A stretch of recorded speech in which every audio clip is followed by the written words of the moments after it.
When you start to complain, when you start complaining.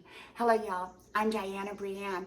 You know, my husband and I were talking, not that he is a complainer because he's not, but we started talking about people who complain.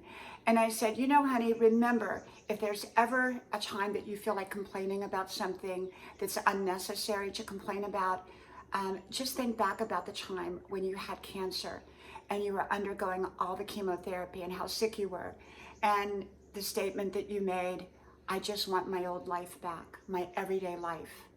And, you know, now that he has his everyday life back and he's 100% cancer free, you know, he realizes the importance of only complaining when necessary. And I realized that we were never complainers, but we would complain if something was out of alignment and it was worth complaining about. And there are times to complain, but most people like to complain because, well, they don't want to really do the work to create change. Or they complain because they've gotten into a pattern of complaining. And so I think it's often important to look back at a time where, you know, things were not working so good.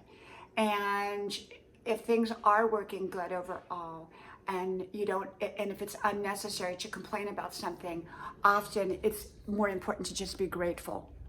And like I said, if something is really out of alignment and it needs to be complained about, that's one thing.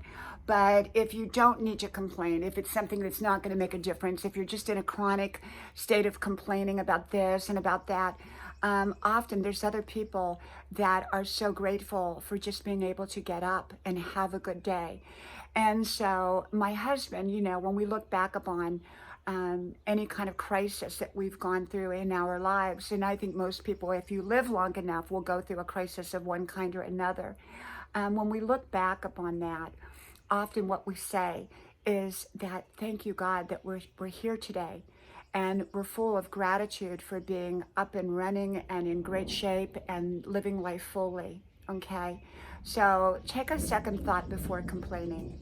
From my house to yours, and I hear thunder in the background. We are going to have a rainstorm. Hope to talk to you soon again. Bye-bye.